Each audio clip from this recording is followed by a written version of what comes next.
Immovable properties വാങ്ങിക്കുമ്പോൾ purchaser 1% TDS പിടിക്കണമെന്ന് നിർബന്ധമാണ്. അതിൽ കുറെ ചേഞ്ചസ് ഈ ബഡ്ജറ്റിൽ വന്നിട്ടുണ്ട്. അതിനെപ്പറ്റിയാണ് സംസാരിക്കാൻ പോകുന്നത്. സെക്ഷൻ 194 IA പ്രകാരം, ഇൻകം ടാക്സ് ആക്ടിലെ പ്രകാരം 50 ലക്ഷം രൂപയിൽ കൂടുതൽ പ്രോപ്പർട്ടികൾ വാങ്ങുന്നയാൾ 1% TDS പിടിച്ചിട്ട് വേണം, ടാക്സ് ഡിഡക്ട് ചെയ്ത ശേഷം വേണം പേയ്മെന്റ് സെല്ലർക്ക് കൊടുക്കാനായിട്ട്. അതിനുശേഷം നമ്മൾ 26QB എന്നുള്ള ചെലാൻ എടുത്തിട്ട് ആ പേയ്മെന്റ് നടത്തി ആ ചെലാൻ ഡീറ്റെയിൽസ് കൂടെ രജിസ്ട്രാർക്ക് കൊടുത്തിട്ട് രജിസ്റ്റർ ചെയ്യുകയാണ് ചെയ്യാറുള്ളത്.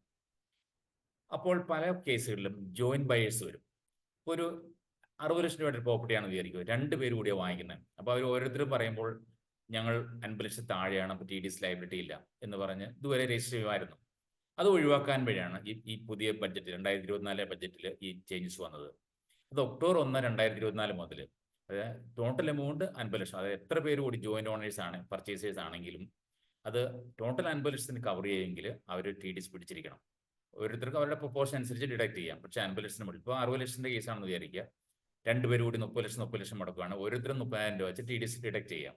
അപ്പം 60,000 രൂപ വരും. അത് 60 ലക്ഷത്തിന് 1% എന്ന് പറഞ്ഞാൽ 60,000 വരുമല്ലോ. അങ്ങനെ ഡിഡക്ട് ചെയ്ത് വേണം. പിന്നെ നമ്മൾ ഈ TDS ഡിഡക്ട് ചെയ്യേണ്ട എമൗണ്ട് ഏതാണെന്ന് ചോദിച്ചു കഴിഞ്ഞാൽ ആക്ച്വൽ വാല്യൂ ആണോ അല്ലെങ്കിൽ market value, fair market value ആണോ, സ്റ്റാമ്പ് ഡ്യൂട്ടി വാല്യൂ എന്ന് പറയും, ആ വാല്യൂ ആണ് കൂടുതൽ, അതിനാണ് ഈ പെർസെൻറ്റേജ് കുറയും ഡിഡക്ട് ചെയ്യേണ്ടത്. അതായത് പല പ്രോപ്പർട്ടികൾ ഫെയർ മാർക്കറ്റ് വാല്യൂവിനേക്കാൾ കുറച്ച് രജിസ്റ്റർ ചെയ്യാറുണ്ട്. അങ്ങനെയുള്ള കേസുകളിൽ പോലും നമ്മൾ മാർക്കറ്റ് വാല്യൂ ഉണ്ടല്ലോ, stamp duty value, registration department fix ചെയ്തിരിക്കുന്ന എമൗണ്ട്, അതിന് തന്നെ വേണം TDS പിടിക്കാനായിട്ട്. അതിന് പിടിച്ചിട്ട് വേണം നമ്മൾ പേയ്മെന്റ് നടത്താനായിട്ട്.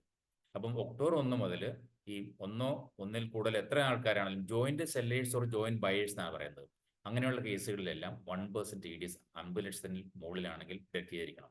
പിന്നെ ആകെ ഒരു എക്സംഷൻ ഉള്ളത് അഗ്രികൾച്ചർ, റൂറൽ ഏരിയയിലുള്ള അഗ്രികൾച്ചർ ലാൻഡിനാണ്. അവർക്ക് TDS ആപ്ലിക്കബിൾ ഇല്ല. എത്ര ലക്ഷം രൂപയുടെ പ്രോപ്പർട്ടി ആണെങ്കിലും TDS പിടിക്കേണ്ട ആവശ്യമില്ല, നോട്ടിഫിക്കേഷൻ ഉണ്ട്. അതുപോലെ NRIയുടെ കേസിൽ ഇങ്ങനെയല്ല, അവർക്ക് ലിമിറ്റേ ഇല്ല. അതായത് 50 ലക്ഷം ലിമിറ്റ് റെസിഡന്റ് ഇന്ത്യൻ ആണ്, നോൺ റെസിഡന്റ് ആണെങ്കിൽ എത്ര എമൗണ്ട് ആണ്. അപ്പോൾ 1 ലക്ഷം രൂപയുടെ ഒരു പ്രോപ്പർട്ടി സെയിൽ ചെയ്യുകയാണെങ്കിൽ പോലും അവിടെ വാങ്ങിക്കുന്ന ആൾ 20% ആണ് മിനിമം. 20+ ലോങ് ടൈം ആണ്, 2 ലക്ഷത്തിൽ കൂടുതൽ ഹോൾഡ് ചെയ്തിരിക്കുകയാണ്, 20% മുകളിൽ വരും. അല്ലെങ്കിൽ സാധാരണ യൂഷ്വൽ റേറ്റിലുള്ള TDS പിടിച്ചിട്ട് സർചാർജ് സെസും എല്ലാം വരും. ഡിഡക്ട് ചെയ്തിട്ട് വേണം പേയ്മെന്റ് നടത്താനായിട്ട്. അതുകൊണ്ട് പ്രത്യേകം ശ്രദ്ധിക്കുക, ഈ ലാൻഡ് ഡീലുമായിട്ട് നടക്കുന്ന ആൾക്കാർ. ഒക്ടോബർ 1, 2024 മുതൽ ഈ പുതിയ സെക്ഷൻ ആപ്ലിക്കബിൾ വരികയാണ്. അതുകൊണ്ട് പ്രത്യേകം ശ്രദ്ധിക്കുക. നന്ദി.